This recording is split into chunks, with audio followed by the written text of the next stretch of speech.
Hey everybody, so right here on my left, this is the all-new Polaris Ranger 1000. On my right, the revised Polaris Ranger XP1000. And although they might look the same, and they might share a lot of the same parts, they are not the same machine. So in this video, I'm gonna break down all the changes. We'll talk to people at Polaris. They'll be able to tell us all the differences, all of the features that you guys wanna know about, and then we'll answer the most important question. Is it really worth it to spring for the XP1000, or should you just save your money and go for the regular 1000? Well, we'll answer that at the end of this video, so make sure you stay tuned. If you haven't heard of the Ranger 1000 before, that's because it didn't exist before. This new model replaces the old Ranger XP900 and is now the middle option in the Ranger lineup. Now we're going to break down the changes that came to the XP1000 and everything you need to know about this new 1000 right now, and we're going to kick it off with this fast fact sheet which explains everything you need to know about the new model.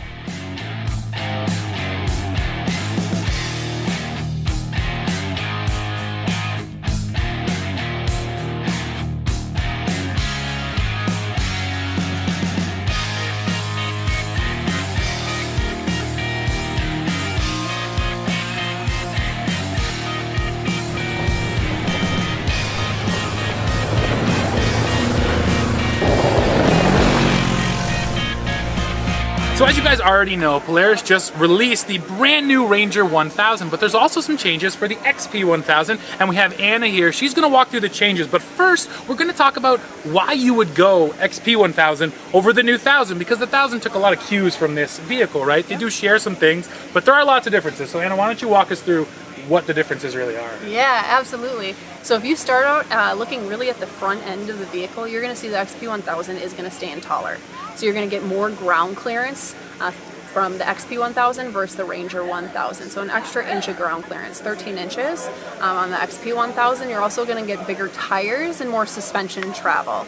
The other nice thing that you're going to get on the XP1000 is we've moved the front air intakes up to the front of the machine. On the Ranger 1000, they still are on the side of the machine. This is a really great improvement that our consumers have loved on the XP1000.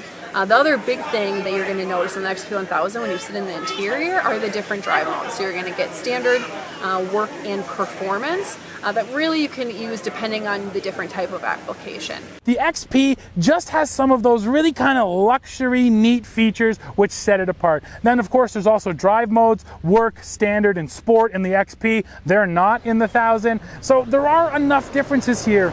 From an interior perspective, how you access the underseat storage on the passenger side is going to be a little bit different. So the vehicle that we are looking at here, just so you know, is a factory choice vehicle. It is the backcountry vehicle with premium audio, or the MB Court package.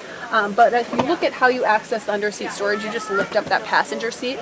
Whereas on the Ranger 1000, that is all enclosed storage. The nice thing here is you can fit whatever tools you have. If it's a generator or a 5-gallon bucket, you can easily place that underneath this seat. We also have pre-drilled holes if you want to add D-rings to be able to harness that in. Also talking about the gauge, so we have the dual sweep gauge on the Ranger XP1000, whereas the Ranger 1000 comes with a 4-inch LCD rider information center. The dual sweep gauge is definitely going to feel a lot more premium. If you also look inside the vehicle, the other really great thing about this is we've upgraded the trim features within the inside. So you can see the steering wheel is an all-new steering wheel, completely redesigned with some nice accents on it as well. Those accents also match some glove box accents on the passenger side. When you look at the back of the vehicle, you're going to see more plastic throughout the vehicle, more painted plastic specifically.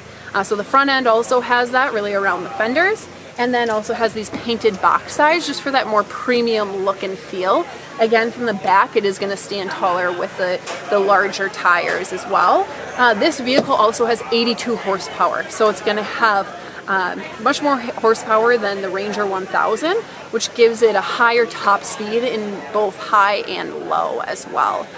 Towing capacity is going to be the same, so 2,500 pounds of towing capacity.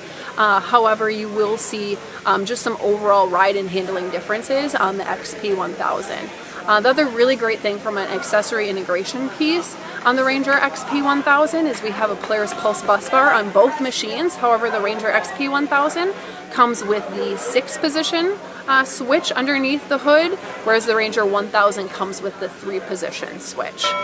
So again, there are plenty of reasons to buy up to this XP1000. Over 50 different improvements that we have on the XP1000. This is really going to be our more premium variant. And that's a ton of differences. And then I think the most important point is the price. Well, what is the price difference there? If you go for the 1000, how much are you saving over the XP?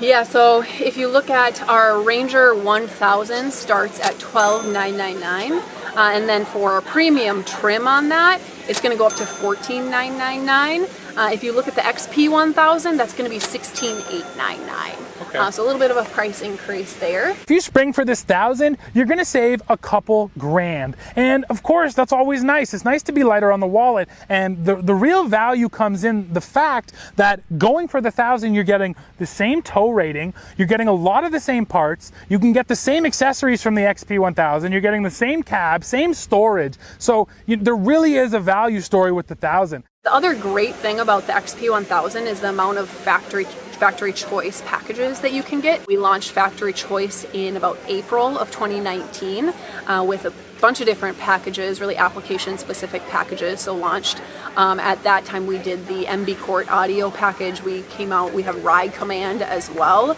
And then we also launched Backcountry at that time. So really some pretty awesome packages, and then also North Star Upgrade as well.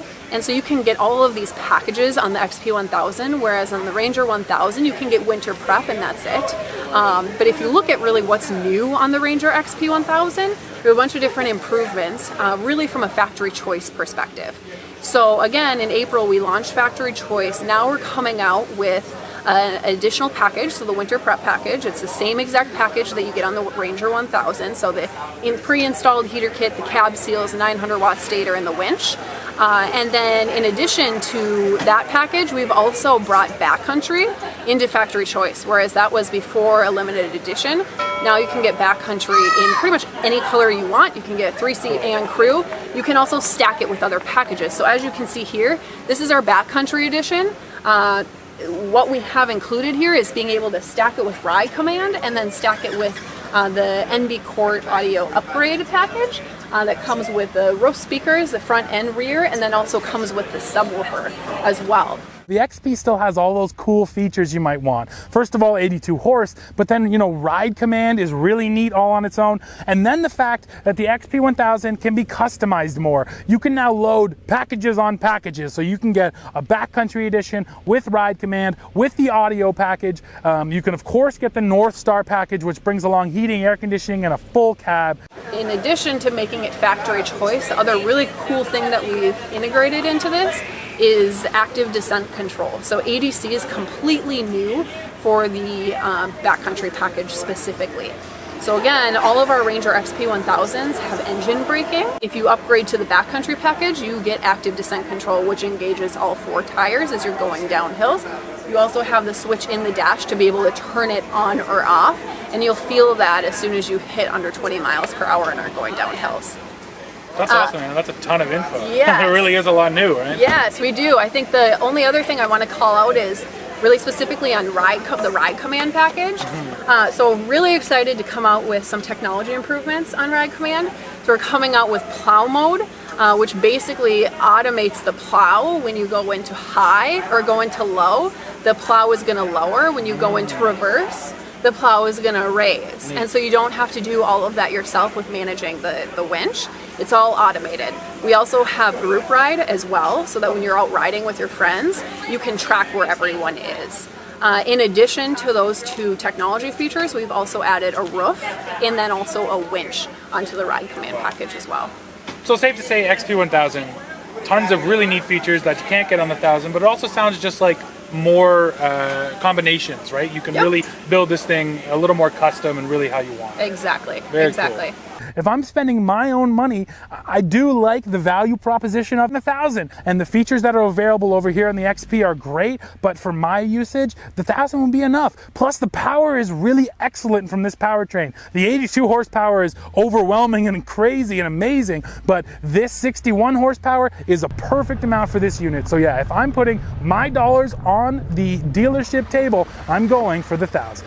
So whether you like the XP1000 or the 1000, one fact remains, and that is that there is now more choice than ever at the Polaris dealership. And in my books, more choice is always a good thing, especially when the choices are as strong as these. So that's it for this video, guys. Make sure you go below, leave a comment, hit subscribe, and then come right back here to TFL, because we are going to launch a full ride review of this unit very soon. So hit subscribe, come back here. We're going to keep bringing you the latest news, views, and real world reviews. See ya.